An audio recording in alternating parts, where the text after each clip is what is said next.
Hi. So I really want to, I guess, talked about the struggle bus yesterday, or hijacking it at least. Now I kind of really want to talk about how we ended up on the struggle bus and the purpose, why it's useful and important that we actually acknowledge that we're there, and how we work through that, and the mental gymnastics, I guess. Um, we all tell ourselves stories, and we all have beliefs about how things are and how they should be. And really, it all stems from like our childhood, our relationships, our traumas, our experiences. Really, the negative experiences more so than the positive. But the positive experiences, you know what I mean? They're important too, of course. And that's where we should be focusing our energy. But the brain is geared towards survival. And what it remembers is the negative experiences. And so it starts to create these beliefs and this belief system around those experiences. And what that does is that causes us to kind of psych ourselves out and tell ourselves a story that's really just kind of defeating and negates hope and belief and kind of cuts us at the knees of courage, you know what I mean? And then we're embarrassed and ashamed, and we don't want, people to judge us and think that, you know, we look silly or whatever. So we kind of just don't even show up, right?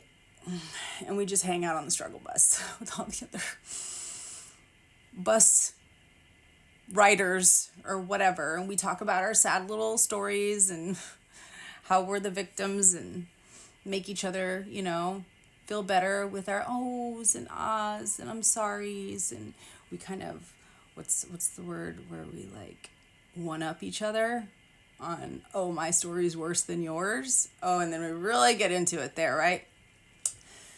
But there's time to be considered. How much time are we spending there? It's useful to a certain degree, right? We have to collect all of this experience that we generate through time. And this experience teaches us things. This experience creates resistance, pressure, just like crystals. They're all formed under pressure, just like we are.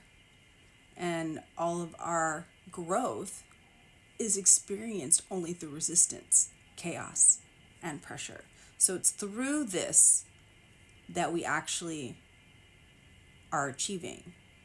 And in time, we are able to coagulate all of that information and use it to our benefit and overcome obstacles and rewrite our story and change our belief systems and reprogram all of the crappy programming that we probably picked up from our also confused, traumatized parents who also rode the struggle bus and told us that was the way to go.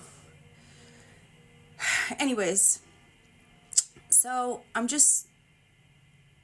wrote a lot of stuff, but really I'm just going to say what comes to my mind, and that'll be that.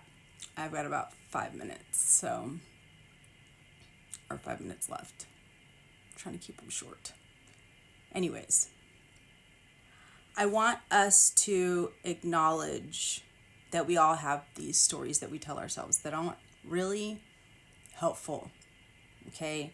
We all have shame. We're embarrassed. We don't want to fall. And when we do fall in front of others, we kind of want to run and hide. Nobody wants tomatoes thrown in their face. Nobody wants to be humiliated. Nobody wants to be rejected. And nobody wants to feel ashamed of themselves. And a lot of times most times we do this in the dark, But a lot of times we do this in relation to our own actions and how they pertain to our life, and not necessarily even how it's even seen on the scale of by others. How are we seeing ourselves? How are we seeing our actions? And the important thing to remember is that nobody else is on your timeline. No one else is on your obstacle course. No one else's journey is like yours. Yours is unique to you, and it can be compared to no one else's. So that helps, right? I mean, we're all kind of going through the same essential experiences, but the stories are different. And the story we tell ourselves changes over time. Time is the one thing that's constant, and it alchemizes along with the amount of pressure and the amount of experiences that we go through. It alchemizes our reality. It alchemizes our truth, our beliefs, and who we are becoming.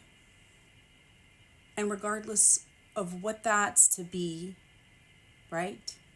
It's unique to you and it's special to you. And it's important to honor that journey and to give yourself the best,